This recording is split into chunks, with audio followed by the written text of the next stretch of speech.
मनाने के लिए, ब्लैक डे मनाने का कारण मेरे ख्याल से आप सभी को लगभग जरूर मालूम होगा। आगरा डिवीजन में एक उमदाग्राम स्टेशन है, वहाँ एक गाड़ी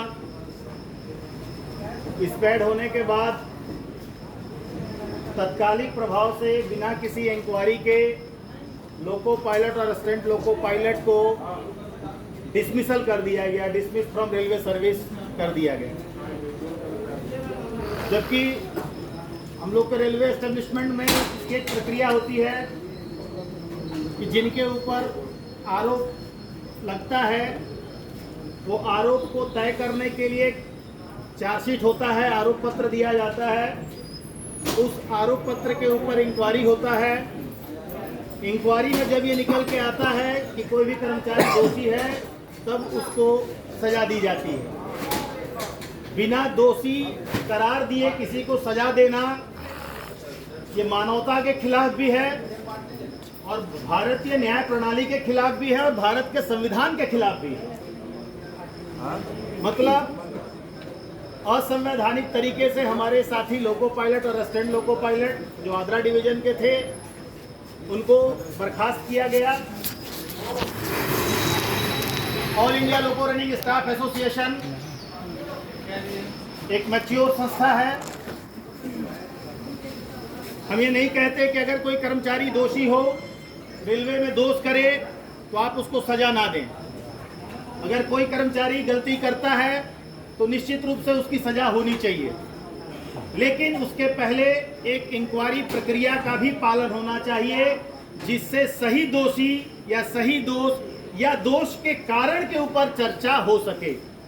क्योंकि सिर्फ भारत ही नहीं, दुनिया की तमाम न्याय प्रणाली कहती है कि दोषी को सिर्फ सजा दे देने से दोष खत्म नहीं होगा, उन कारणों का निवारण भी होना चाहिए जो दोषी को दोष करने के लिए विवश कर रहा है। लेकिन रेलवे में इसके ऊपर थोड़ी बहुत सोच पहले थी, लेकिन अब वो धीरे धीरे वो भी सोच खत्म होती जा रही है। जो ये 14/2 उमदाग्राम केस में किया गया, ये क्लियर बताता है कि हम मनमानी तरीके से, असंवैधानिक तरीके से हम कोई भी कार्य करेंगे और हमारे ऊपर कोई नहीं है। वो ना किसी संविधान को मानने को तैयार हैं, ना अपने एस्टेब्लिशमेंट को मानने को तैयार हैं, ना अपने द्वारा बनाए गए डिसिप्लिनरी रूल को मानने को तैयार हैं। वो सीधा एक तरफा कार्रवाई करते हुए हमारे लोको पायलट और असिस्टेंट लोको पायलट को डिसमिसल कर दिए है। साथियों, बहुत से लोग इसमें D&A के ऊपर जानकारी रखते होंगे। जो 14/2 है उसमें 2 क्लॉज का मैं आप लोग को चर्चा कर दूं, पूरा तो बताना मुश्किल है, लेकिन 14/1 और 14/2 ये दोनों चीजें लिखी हुई हैं, लेकिन इसकी एक परिस्थितियां हैं कि कब 14/1 होगा, कब 14/2 होगा। मान लीजिए कोई कर्मचारी दोष किया, लेकिन जो कर्मचारी दोषी है उसका दोष आईपीसी के तहत या किसी न्यायिक प्रक्रिया के तहत वो दोषी हो, किसी न्यायालय के द्वारा उसके ऊपर दोष स्थापित करके सजा दे दी गई हो, तो ऐसे केसेस में 14/1 लगा के उसको डिसमिस किया जा सकता है। ये 14/1 बताता है। 14/2 क्या बताता है? 14/2 ये बताता है कि जब दोषी का दोष निर्धारित हो चुका हो और दोषी की प्रतिक्रिया लेने में प्रशासन सक्षम ना हो। मान लीजिए कोई ऐसी परिस्थिति हुई जिसमें कोई कर्मचारी दोष तो किया, लेकिन वो दोष करने के बाद यहाँ है ही नहीं, यहाँ नहीं, भारत में ही नहीं है, कहीं अब्सकॉन्डेड हो गया, फरार हो गया, तो उससे प्रशासन उसका पक्ष लेने में असमर्थ होता है और इंक्वायरी कमेटी उसके ऊपर दोष तय करती है और वो अपना पक्ष नहीं देता है। ऐसे कंडीशन में 14/2 लगता है, ये हमारा कानून बताता है। लेकिन दोषी आपके सामने है, दोषी स्टेटमेंट देने को तैयार है, दोषी डेली आपके ऑफिस के चक्कर लगा रहा है, लेकिन आप 14/2 कर रहे हैं। तो साथियों, इसको दिल से सोचने की आवश्यकता है कि देश में आतंकवादियों को बचाने के लिए तो कानून है, पूरा दुनिया देखा एकदम बहुत सही है कि वो अफजल था कि सफजल था, पूरे सीसीटीवी कैमरा में सीएसटीएम स्टेशन के ऊपर फायरिंग किया यात्रियों के ऊपर। सिर्फ भारत नहीं, पूरे दुनिया के लोग देखें। होटल ताज में आतंकवादियों का गिरोह जब अटैक किया तो पूरा दुनिया देखा, लेकिन भारत की महान न्याय प्रक्रिया ने उनको भी मौका दिया अपना पक्ष रखने के लिए। लेकिन ये किस प्रक्रिया से ऊपर ये चल रहे हैं कि हमारे ड्राइवर को पक्ष रखने का मौका बिना दिए और डिसमिस फ्रॉम सर्विस कर दिए है। तो ये डिसमिसल होता, रिमूवल होता, जो होता एक प्रक्रिया पूरा होने के बाद होता, तो हम भी उसका पक्ष करते कि दोषी है उसको सजा मिली। लेकिन बिना प्रक्रिया पूरा किए ये जो रेलवे अपना तानाशाही रवैया चलाया है, बिना प्रक्रिया बिना कानून को पूरा किए, कानून के रहते हुए कानून की अनदेखी जो कर रहा है रेलवे, इसको भारत का 60,000 रनिंग स्टाफ सहने वाला नहीं है। इसका संदेश देने के लिए ब्लैक डे मना रहे हैं। रेल प्रशासन मुर्दाबाद, मुर्दाबाद मुर्दाबाद, तानाशाही नहीं चलेगी, नहीं चलेगी नहीं चलेगी। रेल प्रशासन मुर्दाबाद, मुर्दाबाद मुर्दाबाद, तानाशाही नहीं चलेगी, नहीं चलेगी नहीं चलेगी। ये संदेश सिर्फ रेलवे प्रशासन के लिए नहीं है, ये देश के प्रशासन और देश के सरकार के लिए भी है कि अगर आपके द्वारा स्थापित संस्थाएं जब आपको बाईपास करेंगी, आपके द्वारा स्थापित संस्थाएं जब मनमानी करेंगी, आपके द्वारा स्थापित संस्था जब आपके संविधान को नहीं मानेगा, तब देश का ये लोको पायलट, आज लोको पायलट जुड़ा है, कल देश का छात्र, मजदूर, किसान, आम व्यक्ति भी जुड़ेगा और इसी तरह सड़कों पर आके आपके नीतियों का विरोध करेगा, आपसे कंधे से कंधा मिला के आपसे लड़ाई करेगा। और जब तक भारत के हर नागरिक को न्याय नहीं मिल जाएगा, मेरे 70,000 लोको रनिंग स्टाफ को न्याय नहीं मिल जाएगा, हम इसकी लड़ाई, चाहे वो लड़ाई आगरा की हो, चाहे वो लड़ाई सदन रेलवे की हो, उस लड़ाई को हम लेके आगे बढ़ेंगे और हम अपने आखिरी दम तक हमारे 2 साथी जिसको डिसमिसल किया गया है उनके हक में अपनी मांगों को रखेंगे। तो दिल से लेने की आवश्यकता इसलिए भी है कि आप देखे होंगे कि ये चलन विगत कुछ दिनों से बहुत तेजी से बढ़ता जा रहा है, बहुत तेजी से बढ़ता जा रहा है। खड़गपुर में एक घटना होती है जिसमें कि एक एएलपी सीसी के प्रताड़ना से मजबूर होकर सुसाइड कर लेता है।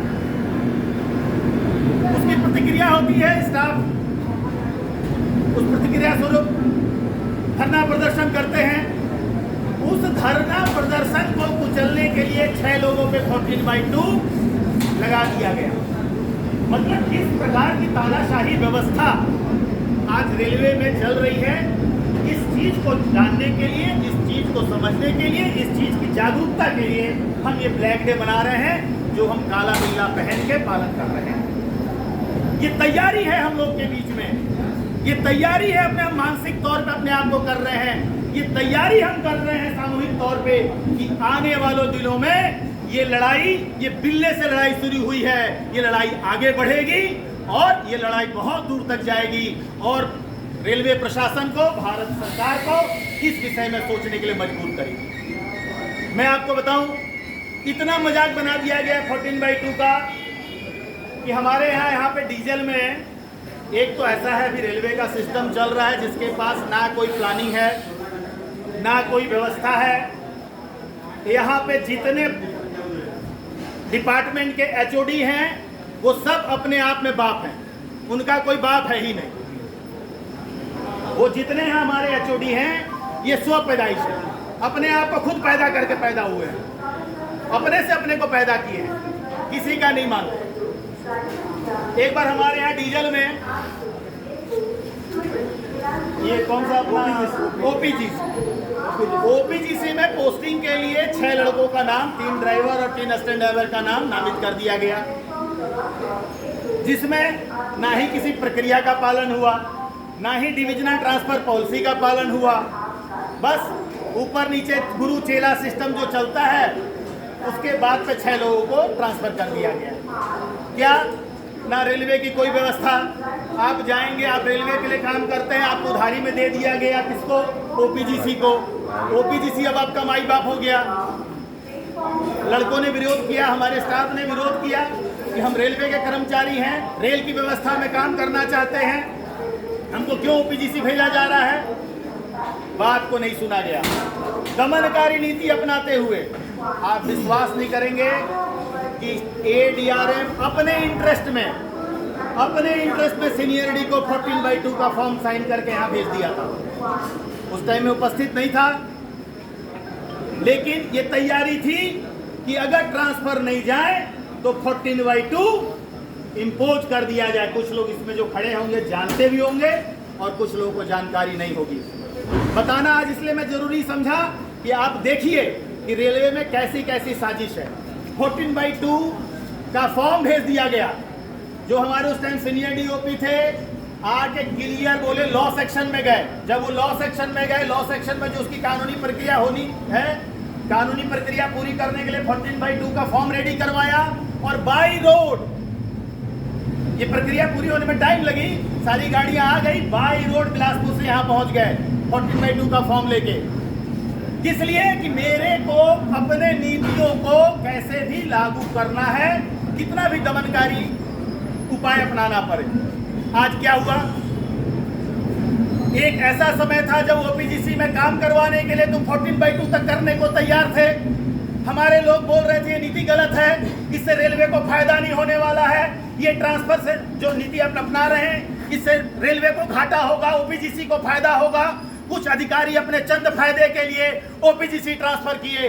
हम जो बोल रहे थे उनको गलत बोले, लेकिन समय बता दिया कि हम जो बोले वो सही था। बहुत बढ़िया। 1 साल के अंदर तुम्हारा ओपीजीसी का फैसला फेल हो गया। 1 साल के अंदर ओपीजीसी तुम्हारे ड्राइवर से अपने ड्राइवर को ट्रेनिंग दे के, अपना प्राइवेट रैक ला के, अपना प्राइवेट इंजन ला के, अपना प्राइवेट ड्राइवर तैयार करा देता है और तुम्हारे ड्राइवर को निकाल के फेंक देता है। तुम्हारी पूंजी से दूसरा राज करता है, तुम्हारी पूंजी से पूंजीपतियों का दिन बढ़ता है, दौलत बढ़ता है। हमारी नीति को तुम गलत करके हमको 14/2 करते हो और 1 साल दोहन करने के बाद हमारे लड़के पूरा वापिस आते हैं और रेलवे में काम करते हैं। ये नीति है रेलवे की, ये नीति है रेलवे की। और ऐसी नीति अभी हर जगह चल रही है, लारा में चल रही है, ओपीजीसी में चली, और कौन कौन सी साइडिंग अगड़म बाईस अडानी अंबानी के खुल रहे हैं वहां चल रहे हैं। ये तैयारी क्या है? ये तैयारी है उनके मैन पावर को बनाने का और हमारे मैन पावर को खत्म करने का, हमारे स्किल को बिना पैसे का दूसरे को ट्रांसफर करने का और हमारा कंपटीटर खड़ा करने का। आज लारा में क्या हुआ? एनएलएसके में 6 इंजन उनके तैयार हैं। आज उसके इंजन कौन चला रहा है? हम चला रहे हैं। किनको ट्रेनिंग दे रहे हैं? उनके loco pilot, assistant loco pilot को ट्रेनिंग दे रहे हैं। किसके पेट के ऊपर लात आएगा? हमारे पेट के ऊपर लात आएगा। और ये हमारे पेट के ऊपर लात तो नहीं आएगा, जो कर्मचारी लग गए हैं उनके पेट के ऊपर लात क्या आएगा? ये लात आएगा देश की अर्थव्यवस्था के ऊपर, ये लात आएगा सरकारी संपत्ति के ऊपर। जो इतने बड़े ये सरकारी संपत्ति को 1-2 दिन में, 4 दिन 7 दिन में तैयार की हुई नहीं है। बरसों के रेलवे के मेहनत के बाद, 22 लाख कर्मचारियों के योगदान के बाद ये इंफ्रास्ट्रक्चर तैयार हुआ है, जिसको आप दूसरे संस्थाओं को सौंप के और देश का घाटा करा रहे हैं, देश के बेरोजगारों का घाटा करा रहे हैं, देश की सरकारी नौकरी का घाटा करवा रहे हैं। इसका भी विरोध इस 14/2 से हमको करना है, क्योंकि ये जो इनकी नीति है ये सिर्फ 2 लोगों की नौकरी खाने के लिए नहीं है। इनका पेट सिर्फ 2 आदमी की नौकरी से नहीं भरने वाला है साथियों। इनका पेट तो सैकड़ों और हजारों नौकरियों के कटलमेंट के बाद शायद जहां भरेगा। इनका पेट पूंजीपतियों के पेट भरने के बाद भरेगा। इनका पेट देश को कंगाली के रास्ते में बढ़ा के कंगाल करने के बाद बढ़ेगा। इसलिए 14/2 का भी विरोध जरूरी है। इसलिए साथियों, आप लोगों से आह्वान करता हूं कि इसको अपने दिल से तैयारी रखिए। हो सकता है ये बहुत बढ़े, आज आदरा के भाई के साथ हुआ है, हो सकता है कल हमारे बीच में ही किसी भाई के साथ हो, मेरे साथ हो। तो ये लड़ाई अगर आपके मानसिक तौर पे आप तैयार रहेंगे तो एक बड़ी लड़ाई को आप लड़ने में सक्षम होंगे और ऐसे काले कानून का आप विरोध करके और मजदूर हित में आप लड़ाई को जीतने में सक्षम होंगे। इसी शब्दों के साथ सबको क्रांतिकारी अभिनंदन देते हुए जिंदाबाद जिंदाबाद जिंदाबाद जिंदाबाद